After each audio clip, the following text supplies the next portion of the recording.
25 litre দুধের গাভীর বাচ্চা দেখাবো। বাচ্চার খালি রূপ হলেই দুধ হয় না, মানে জাতমান থাকা লাগবে, জাতমান থাকতে হবে। ওই রূপ হলেই গরুর দুধ হয়। গরু জাত দেখতে হবে, জাত চিনি তবে গরুর দুধ আসে। জাতমান কোয়ালিটির উপরে তাহলে দুধ আসবে। জাতমান কোয়ালিটি দেখে সারি দুধ আসবে। ওই রূপ দেখে সারি নিয়ে গেলাম, নিয়ে যায় সারি দুধ পাইলাম 5 লিটার, তাহলে কি হলো? মানে আগে জাতমান কোয়ালিটি চিনতে হবে, তারপরে গরু ক্রয় করতে হবে, চিনতে হবে, তারপরে কোয়ালিটি দেখে দুধ নিতে হবে। ওই রূপ দেখলে তো দুধ হয় না। আসলে রূপ তো এই যে দেশাল গরুর রূপও আছে। তো দেশাল গরুর থেকে কি 20 লিটার দুধ পাওয়া যায়? ভাই শুরুতে দর্শকদের উদ্দেশ্যে আপনি পরিচয় ঠিকানা একটু দিয়ে দিবেন। আমার পরিচয়টা হচ্ছে পাবনা জেলা ঈশ্বরদী থানা অরণখোলা গ্রাম, অরণখোলা পৌষহাটের পূর্ব পাশে আমার বাসা ও খামার একসঙ্গে। ভাই যোগাযোগ নাম্বারটা? যোগাযোগ নাম্বারটা 01320567218। এই নাম্বারে তো হোয়াটসঅ্যাপ দুইটাই আছে। হ্যাঁ, এই নাম্বারে ইমো হোয়াটসঅ্যাপ দুইটাই আছে। এই নাম্বারে দর্শকরা যোগাযোগ করে অনলাইন অর্ডার দিয়ে গরু ক্রয় করতে পারবে। হ্যাঁ, এই নাম্বারে যোগাযোগ করে দর্শক ভাই আমার সঙ্গে যোগাযোগ করে গরু ক্রয় করতে পারবে। তো চলেন গরু দুটো একে একে যাচাই বাছাই করে দেখাই। দেখান। সিরিয়াল নাম্বার 1 সুন্দর একটা বাচ্চা দেখতে পাচ্ছি ভাই, এটা কি জাতের বাচ্চা? এটা একটা হলস্টাইন ফ্রিজিয়াম বাচ্চা। বাচ্চাটা ভালো করে দেখেন। আসলে বাচ্চার ওই হলস্টাইন ফ্রিজিয়ামের যে রূপ থাকলে হলস্টাইন ফ্রিজিয়াম হয় তা না। হলস্টাইন ফ্রিজিয়ামের বৈশিষ্ট্য থাকতে হবে, জাতমান কোয়ালিটি থাকা লাগবে। হ্যাঁ, জাতমান কোয়ালিটি থাকতে হবে। আর আপনার তো হলস্টাইন ফ্রিজিয়াম কেনার উদ্দেশ্যে আপনার দুধ লাগবে। তা আসলে দুধের বাচ্চা যেগুলো সেগুলো আগে চিনতে হবে, কিনতে হবে। ওই রূপ দেখে সারি বাচ্চা নিলাম আর ওইটা হলস্টাইন ফ্রিজিয়াম হয়ে গেল। হলস্টাইন ফ্রিজিয়াম কিনতে হলে আগে তার বৈশিষ্ট্যগুলো জানতে হবে। খাওয়া দাওয়াতে একবার পরিবহন সুস্থ আছে, পরিপূর্ণ হাত সহকারে চাইতে খাচ্ছে। আর কোন তো ঝোল কম্বল কিচ্ছু নেই, কোনো ঝুটি কম্বল কিচ্ছু নেই, কোনো লাভই নাই। হলস্টাইন ফ্রিজিয়ামের এই যে কানগুলো ছোট থাকতে হবে, চামচুটা যে পাতলা হতে হবে। অনেক তো সব দেখতে পাচ্ছি। ওই লেজটা দেখেন হাঁটুর উপরে থাকতে হবে, তাহলে এই একটা হলস্টাইন ফ্রিজিয়ামের যে বৈশিষ্ট্য পুরোটাই এর ভিতর আছে। মাজাও তো অনেক চওড়া দেখতে পাচ্ছি, একদম ডবল বডির একটা মাজা। নিপিলের কি অবস্থা আছে? নিপিল গুলো দেখেন, 4টা নিপিল 4 জায়গায় আছে। মাশাআল্লাহ, 4টা নিপিল তো অনেক বড় বড় নিপিল দেখতে পাচ্ছি। 4টা নিপিল 4 জায়গায়, মনে হচ্ছে এখনই উলান ছাড়ি দিছে এই অবস্থা। মাশাআল্লাহ, খুবই চমৎকার একবার নিপিল আছে, হাই কোয়ালিটির একটা বাচ্চা লিয়াইছি। মাশাআল্লাহ।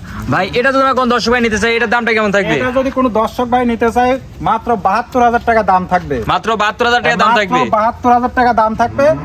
আলোচনা সাপেক্ষে কিছু সম্মানীয় করা যাবে। আবার আলোচনা সাপেক্ষে কিছু দাম দর করে নিতে পারবে। হ্যাঁ, তাই বলে আকাশ পাতাল না, ওই সীমিত কিছু। হ্যাঁ, সীমিত কিছু। আমি সম্মানী করবে। লিয়াইছি হচ্ছে গান হলস্টাইন ফ্রিজিয়াম, আমি তো আর ওই দেশাল গরুর দামে তো আপনাকে দিতে পারবো না। মাশাআল্লাহ, দাম থাকবে 72,000 টাকা চাওয়া দাম। হ্যাঁ, 72,000 টাকা চাওয়া দাম। মাশাআল্লাহ, স্ক্রিনে দেওয়া নম্বরে যোগাযোগ করে আমার দর্শকের অনলাইনে অর্ডার দিয়ে কিনতে পারবে। হ্যাঁ, স্ক্রিনে দেওয়া নাম্বারে যোগাযোগ করে আমার থেকে নিতে পারবে। তো চলুন পরবর্তী গরুটা দেখাই। দেখেন সিরিয়াল নাম্বার 2, একের মতনই 2 সেম টু সেম। ভাই এটা জাতমানটা একটু বলে দিবেন। এটার জাতমান, এটা একটা হলস্টাইন ফ্রিজিয়াম বাচ্চা।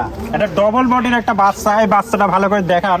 বাচ্চা দেখতে শুনতে কালো বেশি হলেও এটা আপনার হচ্ছে এটা অধিকাংশ একটা দুধের বাচ্চা। আর একবার তো পুরো ডবল বডি দেখতে পাচ্ছি, একদম পরিপূর্ণ একবার ডবল বডির একটা বাচ্চা। পাগুলো কত সুন্দর মোটা মোটা দেখান।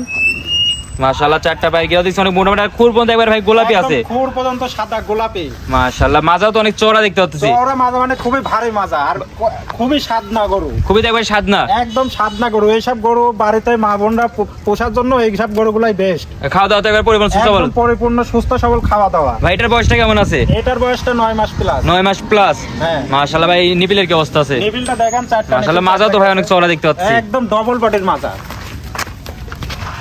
মাশাআল্লাহ, নিপিল 4টা গোলাপি নিপিল তো দেখতে পাচ্ছি একবারে। হ্যাঁ। আর 4টা নিপিলে 4 জায়গায় ছড়ানো ছিটানো আছে। 4টা নিপিলই 4 জায়গায় ছড়ানো ছিটানো। ভাই এটা যদি আমার কোন দর্শক ভাই নিতে চায়, এটার দামটা কেমন থাকবে? এটা যদি কোনো দর্শক ভাই নিতে চায়, এটার দাম থাকবে মাত্র 72,000 টাকা। মাত্র 72,000 টাকা? মাত্র 72,000। ভাই এটারও কিছু সম্মানী করবেন নাকি? হ্যাঁ, কিছু সম্মানীয় তো করাই লাগবে। তাছাড়া তো ওই দর্শক তো একদমই তো গরু ক্রয় বিক্রয় হয় না। তো গরু ক্রয় বিক্রয় হয় না।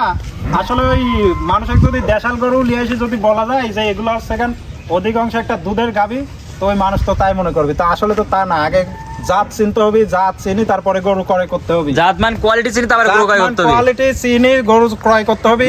এই গরুগুলার মায়ের দুধের রেকর্ড আছে 22 লিটার 25 লিটার। তাহলে এর থেকে কি 10, 12, 15 লিটারের আশা করা যায় না? মানে গাছ যেমন ফল তেমনই হওয়া লাগবে, গাছ যেমন ফল তেমনই হতে হবে। মাশাআল্লাহ।